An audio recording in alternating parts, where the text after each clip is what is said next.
Hello everyone, it's me Uncle John. Today I am going to read S5 5020 Pirates Past Noon by Mary Pope Osborne.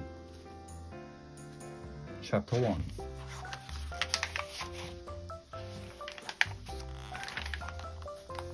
Too late. Jack stared out his bedroom window. The rain kept falling and falling.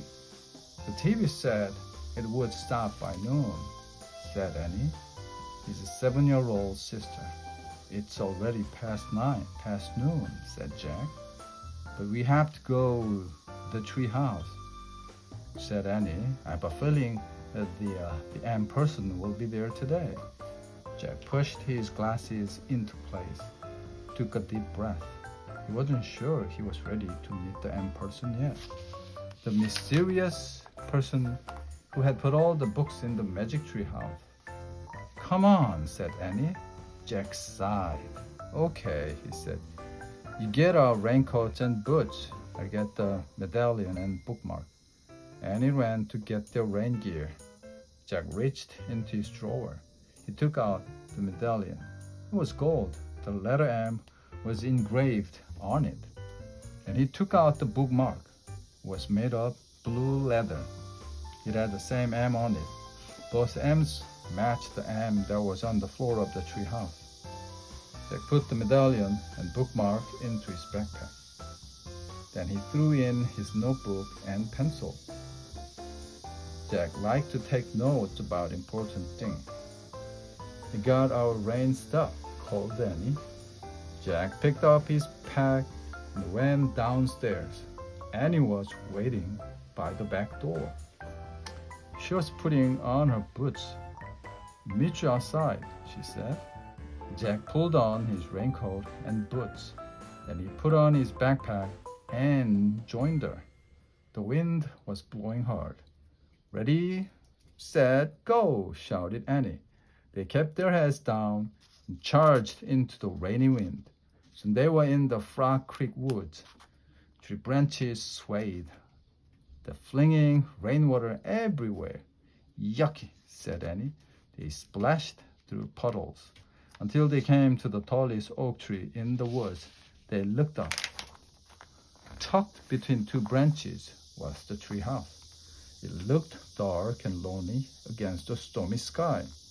Hanging from the tree house was a rope ladder. It was blowing in the wind. Jack thought of all the books up there. He hoped they weren't getting wet. The M person's been there, said Annie. Jack caught his breath. How can you tell? He said. I can feel it, she whispered. She grabbed the rope ladder and started up. Jack followed. Inside the tree house, it was chilly and damp, but the books were dry. They were all neatly stacked along the wall, just the way they had been the day before. Annie picked up a castle book on top of one stack. It had taken them to the town of Castle. Remember the knight? She said. Jack nodded. He would never forget the knight who had helped him. Annie put down the castle book. She picked up the next book on the stack. It was the dinosaur book that had taken them to the time of dinosaurs. Remember, she said. Jack nodded.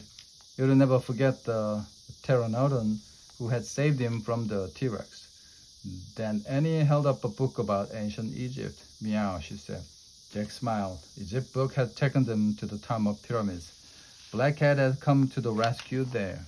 And here's the book about home, Annie said. She held up the book with the picture of their hometown in it.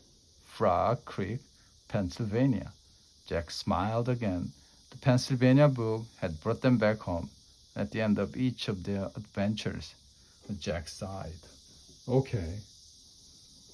He still had two main questions. Who was the M person who had put all the books here?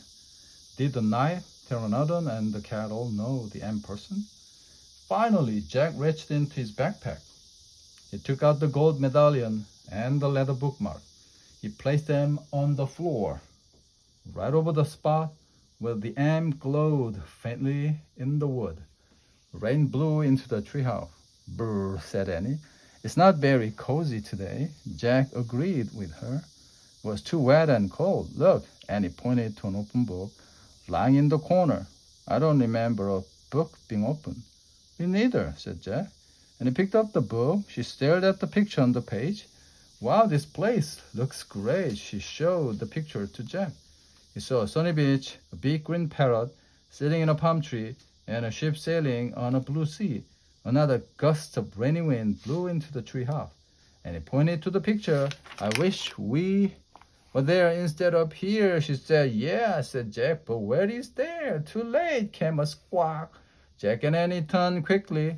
Sitting on a branch outside the window ledge of the treehouse was a green parrot. Exactly like the parrot in the picture. Too late. The parrot squawked again. A talking parrot, said Annie. Is your name Polly? Can I call you Polly? Suddenly the wind started to whistle.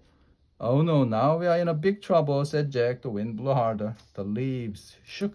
The treehouse started to spin faster and faster. Jack squeezed his eyes shut, and everything was still. Absolutely still. Jack opened his eyes. Too late. Squawked Polly.